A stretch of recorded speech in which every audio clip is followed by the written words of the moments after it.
Good morning, Bachman Middle School. Today is Wednesday, February 16th. It is an A day. It is a band day 3. And I am Mr. Strand with today's Tiger Talk.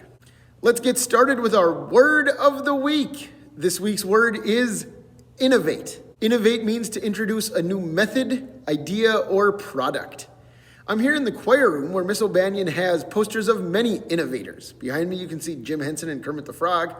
Jim Henson is one of my heroes. All that said, February is Black History Month, so this week we're looking at Black Americans who were innovators in their fields. And today that field is an airfield. Let's find out about Bessie Coleman.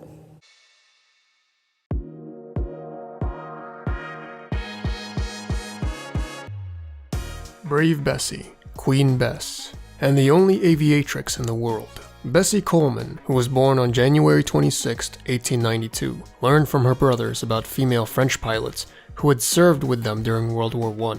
At age 23, deciding that she would rather be a pilot instead of a manicurist, she applied to flight schools across the US, but none would allow her to enroll. She decided to learn French in order to move overseas for her education. Bessie was then accepted and enrolled at Caudron Brothers School of Aviation in France, where she received her international pilot's license on June 15, 1921. In 1922, Bessie performed the first public flight by an African-American woman. She toured the country, giving lessons and performing flight shows. During a show in Texas, Bessie ran into arguments with the stadium managers who had planned for segregated areas. She refused to perform unless the entrances were desegregated, and the managers relented. On April 30, 1926, Bessie sat as the passenger on a test flight piloted by a mechanic named William Wills. At 3,000 feet in the air, a loose wrench became stuck in the engine of the plane, causing it to flip over and lose control. The turbulence caused Bessie to fall out of the open plane, leading to her death. To honor Bessie Coleman's life, in 1931,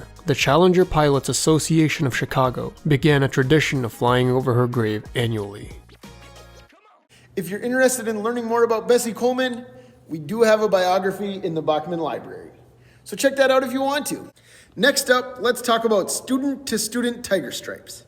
A lot of you have been submitting them, which is great, but we need to talk about what is a good thing to give someone a student-to-student tiger stripe for. You really don't want to give someone a tiger stripe just because they're your friend. So let's take a look at some examples of ways that someone could earn a student-to-student tiger stripe. Example number 1, help someone open their locker when it's actually stuck. Do you need help? I can't get my locker open. You guys help me. Yeah, what's the code? 14-20-17. Alright, let's see if I can open this. There you go. Yay! Thank you so much. I should really give her a student-to-student tiger stripe. I know. Example number 2, walk an injured person to the nurse.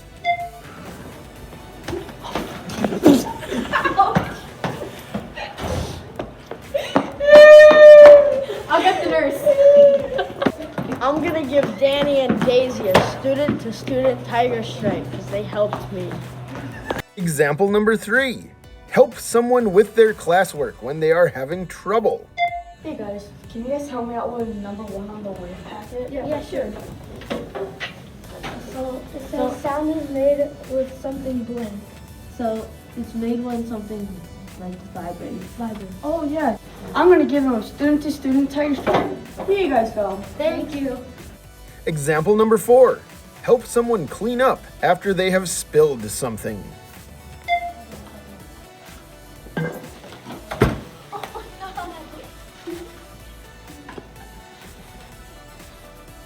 I'll go grab some more.